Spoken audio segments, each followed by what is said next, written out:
The Wonderful Wizard of Oz by L. Frank Baum. Chapter 10.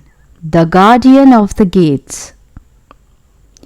It was some time before the Cowardly Lion awakened, for he had lain among the poppies a long while, breathing in their deadly fragrance. But when he did open his eyes and roll off the truck, he was very glad to find himself still alive.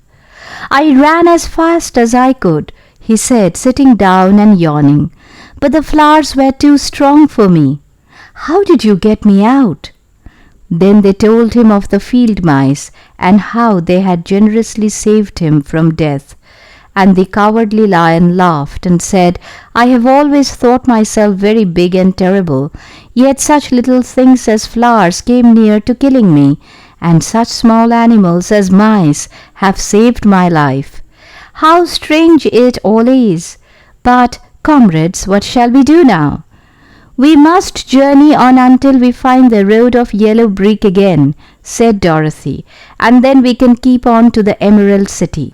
So the lion, being fully refreshed and feeling quite himself again, they all started upon the journey, greatly enjoying the walk through the soft fresh grass, and it was not long before they reached the road of yellow brick and turned again toward the Emerald City where the great Oz dwelt.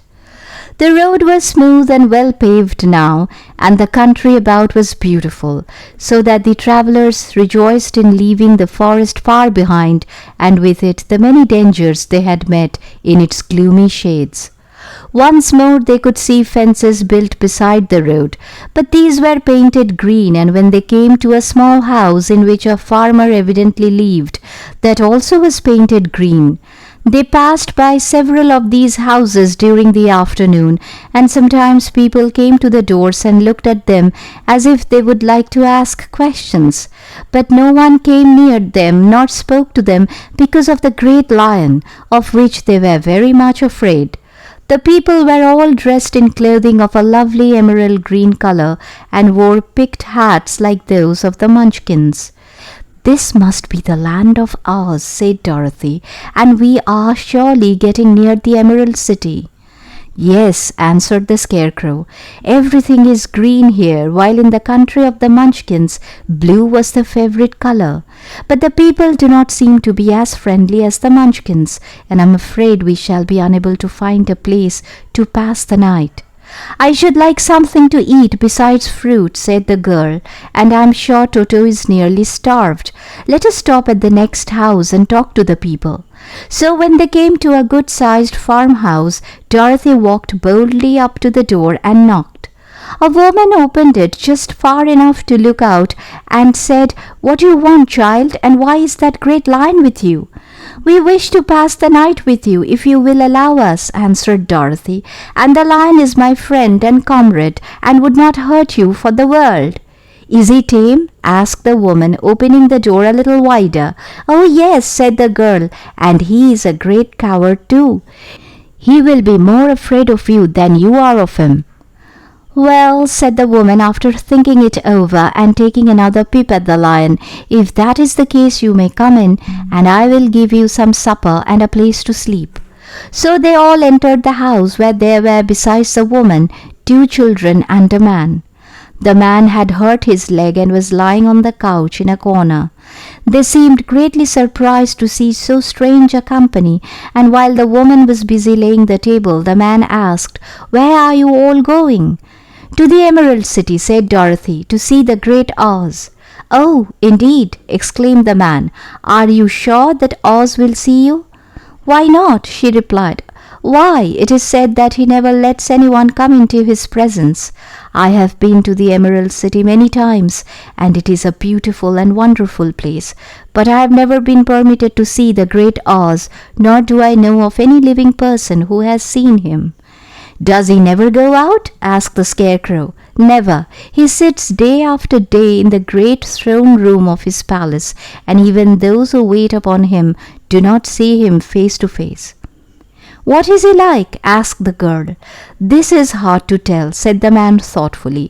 "You see, Oz is a great wizard and can take on any form he wishes, so that some say he looks like a bird, and some say he looks like an elephant, and some say he looks like a cat. To others he appears as a beautiful fairy or a brownie or in any other form that pleases him. But who the real Oz is when he is in his own form, no living person can tell." "That is very strange," said Dorothy, "but we must try in some way to see him, or we shall have made our journey for nothing." "Why do you wish to see the terrible Oz?" asked the man. "I want him to give me some brains," said the Scarecrow eagerly. "Oh, Oz could do that easily enough," declared the man. "He has more brains than he needs." "And I want him to give me a heart," said the Tin Woodman. "That will not trouble him," continued the man, "for Oz has a large collection of hearts of all sizes and shapes." "And I want him to give me courage," said the Cowardly Lion. "Oz keeps a great pot of courage in his throne room," said the man, "which he has covered with a golden plate to keep it from running over. He will be glad to give you some." "And I want him to send me back to Kansas," said Dorothy.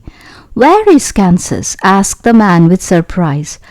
"I don't know," replied Dorothy sorrowfully, "but it is my home and I'm sure it's somewhere." "Very likely. Well, Oz can do anything, so I suppose he will find Kansas for you. But first you must get to see him, and that will be a hard task, for the Great Wizard does not like to see anyone, and he usually has his own way. But what do you want?" he continued, speaking to Toto. Toto only wagged his tail, for strange to say he could not speak.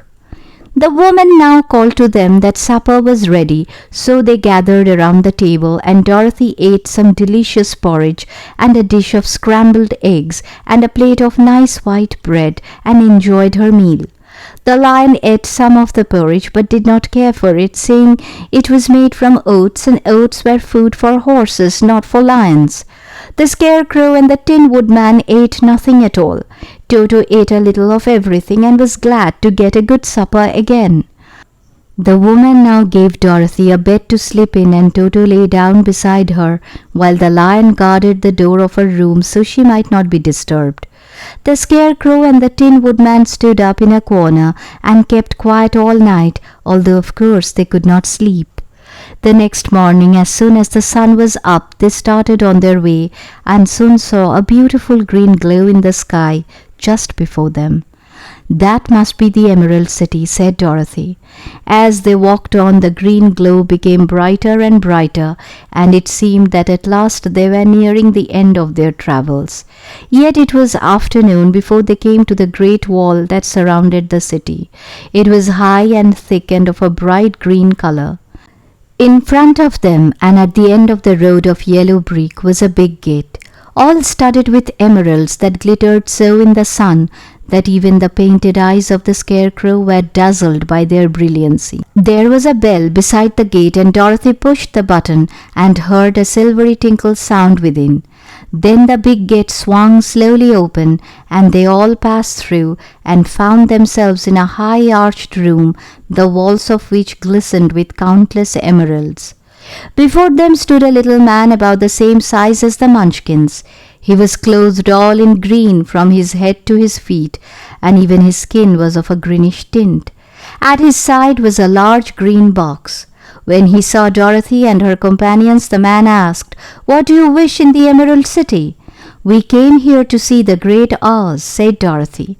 The man was so surprised at this answer that he sat down to think it over. "It has been many years since anyone asked me to see Oz," he said, shaking his head in perplexity.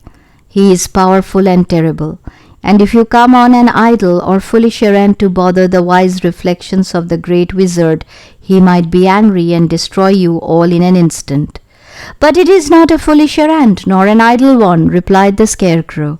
"It is important, and we have been told that Oz is a great wizard." "So he is," said the Green Man, "and he rules the Emerald City wisely and well. But to those who are not honest or who approach him from curiosity, he is most terrible, and few have ever dared ask to see his face. I am the guardian of the gates, and since you demand to see the great Oz, I must take you to his palace. But first you must put on these spectacles." "Why?" asked Dorothy. "Because if you did not wear spectacles, the brightness and glory of the Emerald City would blind you. Even those who live in the city must wear spectacles night and day. They are all locked on, for Oz so ordered it when the city was first built, and I have the only key that will unlock them." He opened the big box, and Dorothy saw that it was filled with spectacles of every size and shape.